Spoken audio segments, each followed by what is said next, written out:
my grandson, with a worried expression, approached me. Mom is cold, so I need to warm her up.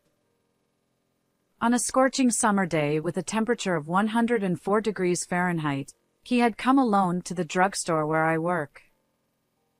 To my surprise, the shopping basket my grandson was carrying contained a large number of hand warmers. "What are these for?" I asked, puzzled. "Mom is cold." Could it be? Alarmed, I hurried to my daughter's house. There, I discovered my daughter in a completely changed state. I have a daughter named Isabella. After losing my husband early, we lived together, supporting each other. Thanks to that, our mother-daughter relationship was very close, and even after Isabella became independent and moved out, we continued to see each other frequently. My daughter married Nicholas, a company executive, 6 years ago, and soon after, Lucas was born. For me, Lucas is not only my first grandchild but also an incredibly adorable presence. Isabella's family lives about a 15-minute drive from my house. While I worked part-time at the drugstore, I visited their home daily to help with childcare. However, one day, suddenly, the days when I couldn't see my daughter and grandson began. It all started when Lucas turned 5 years old. On that day, as usual, I had made plans to visit my daughter's house. But on the morning of that day, I received an unexpected email from her. "Today, something came up, and I'm sorry, but can we reschedule?" I wondered if Lucas had other plans with friends. Without much thought, I replied, agreeing to the change. However, from that day on, communication from Isabella ceased abruptly. Not only did she decline my invitations, but she also provided various reasons like Lucas has a cold, a friend is visiting, or there's a kindergarten event. It seemed odd that our schedules never aligned. Concerned, I decided to call her. "You seem busy lately. What's going on?" I asked. Isabella replied, "Oh, nothing in particular, really." I offered, "If you need help, I'll come over.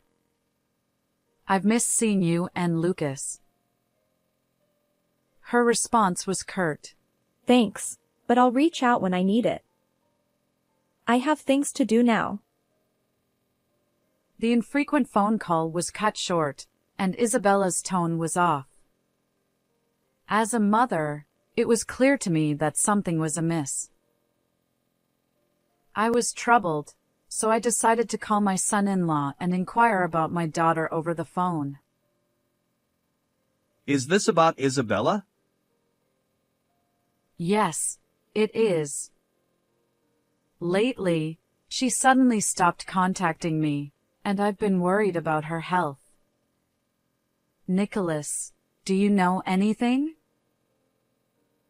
After a brief silence, he hesitantly responded, Actually, Isabella expressed a desire to distance herself from you." "What?" "She mentioned that your messages were becoming too persistent. Anyway, both Isabella and Lucas are doing well, so please give them some space." With that, Nicholas promptly ended the call. After our conversation, I was in shock and couldn't move for a while. Isabella and I had been close, like friends. It's hard to believe she felt that way. But now that Nicholas has made it clear, there's nothing I can do. Despite my worries, all I can do is wait for Isabella to reach out. After more than half a year without seeing my daughter and grandson, I felt a gaping hole in my heart. To be avoided like this, I must have caused her considerable pain. Those thoughts weighed heavily on me, and I couldn't help but blame myself. Still, I worked even harder at my part-time job, hoping that someday I could give my grandson an allowance when we reunited. Then, as the seasons changed, one hot summer day, I was at my usual post in the drugstore, manning the cash register. A little boy approached, seemingly on an errand. When I looked at his face, I couldn't believe my eyes. It was Lucas. My joy overflowed at the sight of my long-lost grandson, but he seemed flustered and didn't notice me. I wondered if Isabella, my daughter, was nearby. I scanned the area, but there was no sign of her. It appeared that Lucas was alone. If it were Isabella, she'd be keeping a close eye on him during his errand, I thought. But there was something else that struck me as odd. In the shopping basket that my grandson carried, despite the summer heat, there were numerous hand warmers. Lucas, it's been a while. He looked surprised, eyes wide, and a faint smile appeared on his face. Are you running errands alone today? And why so many warmers? I asked, puzzled. Well, Mom feels cold, so she needs to warm up. I was taken aback. His serious expression told me this was no ordinary situation. I left Lucas waiting in a corner of the store and hurriedly explained the circumstances to the manager. Concerned, the manager allowed me to leave early. As I prepared to go, I placed Lucas in the car and drove swiftly to my daughter's house. The front door was left open because my grandson hadn't locked it properly. Grandma, this way. Lucas called out. Following him into the house, I was met with a shocking sight. Isabella lay collapsed on the floor. I rushed to lift her, but her body was limp, her face pale. I pressed my hand to her mouth, but she wasn't breathing. Isabella! Stay with me! Isabella! I immediately called an ambulance, and the treating physician warned that the situation was critical. Then, hesitantly, the doctor said, Regarding your daughter, there's something concerning. That's when I learned an unbelievable truth. Isabella's hospitalization was confirmed, and I needed to inform my son-in-law. However, no matter how many times I called, I couldn't reach him. It's an emergency, so there's no helping it, I thought.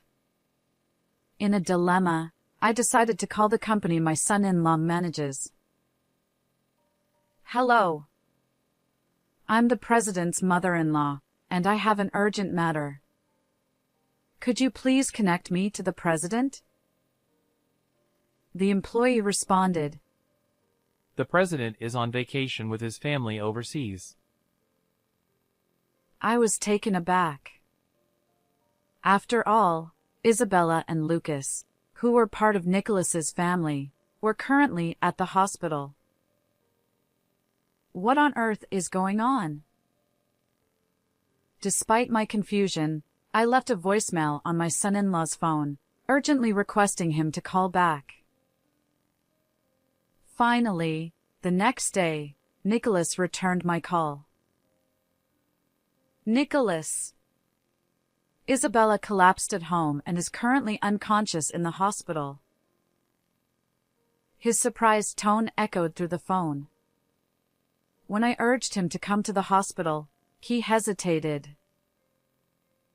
I'm currently on a business trip abroad, so I can't return immediately. A business trip? But the company staff said it was a family vacation. I felt suspicious of his contradictory statement. However, I didn't press the issue and simply asked him to hurry back. Then I hung up, ready to rush to Isabella's side. My son-in-law returned from abroad and arrived at the hospital 5 days later. As soon as he saw my face, Nicholas urgently asked, Is Isabella still alive? His choice of words, whether she was still alive, struck me. Not whether she was okay, but whether she was alive. Let's go to her room, I said, leading him to my daughter's bedside. There, Isabella lay peacefully with her eyes closed. Nicholas rushed to her bed, covering his face with both hands, shoulders shaking as he burst into tears. His grief mirrored that of a bereaved husband. However, as he opened the door and glimpsed my daughter, I noticed a faint change in his expression. Unaware of my gaze, Nicholas, after shedding tears, quietly spoke. Isabella had been unwell recently. I urged her to see a doctor, but she didn't go, and now this. No, it wasn't due to illness, I replied. Nicholas seemed taken aback. Oh, I see. When I found Isabella, she was covered in bruises. My words stiffened his expression. Then it must have been a break-in during my absence. It has to be. Despite his agitation, Nicholas desperately clung to the idea that a burglar caused my daughter's death. However, when I pointed out that the house showed no signs of a break-in, he still seemed poised to say something. That's when I decided to confront him directly. By the way, you've been on a business trip until now, right? But when I asked your company, they said you were on a family vacation. What on earth is going on? My son-in-law trembled, eyes wide, beads of sweat forming. What? You contacted my company without permission? That's outrageous. I replied firmly. Despite my daughter collapsing, I couldn't reach you. Is it so strange to contact the company in an emergency? He persisted. This is pointless. I'm busy arranging Isabella's funeral, so I'll take Lucas home. Where is he? Nicholas's frustration was palpable. He wanted to leave this situation urgently.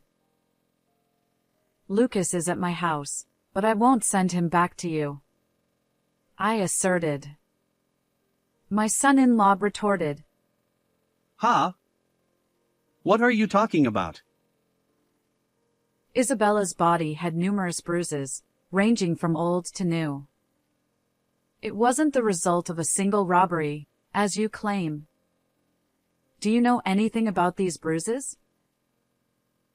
I said, locking eyes with him. Do you suspect me?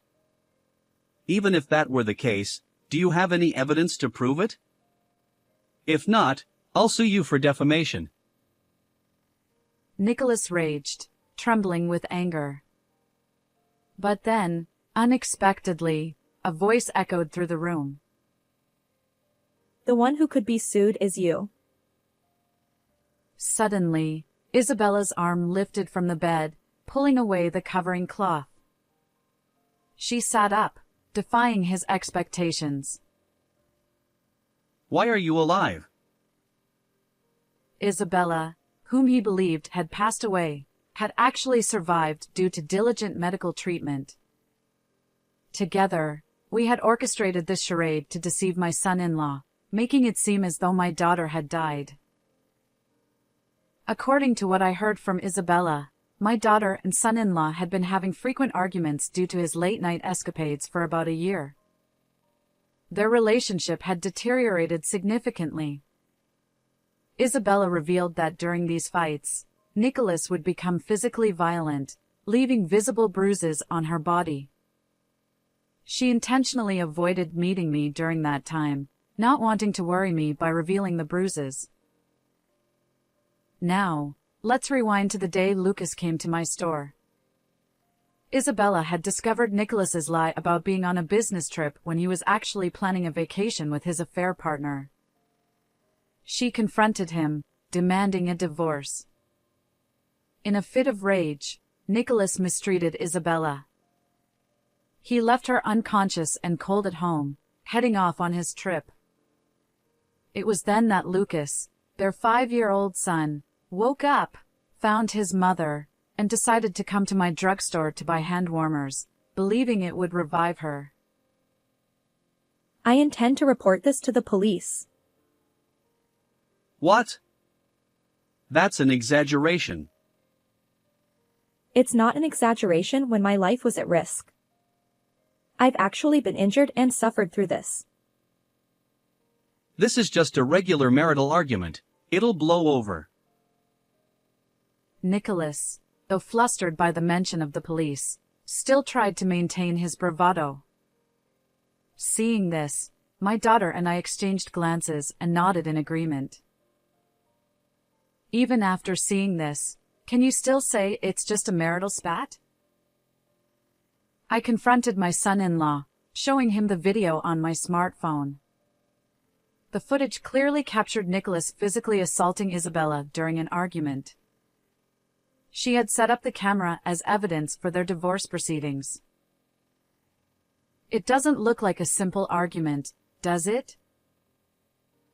I challenged him. Well, watching the incriminating video, my son-in-law lost his ability to deny the truth. He turned pale, trembling, and suddenly collapsed right there. I'm sorry. I was wrong. The affair wasn't serious. It was just a fling. That's why I didn't want a divorce and lost my temper. A fling or not, cheating is still cheating. I can't consider anything other than separating from you. Isabella showed no intention of forgiving Nicholas. Tearfully, he apologized to my daughter, but she pushed him away. Please try to convince Isabella.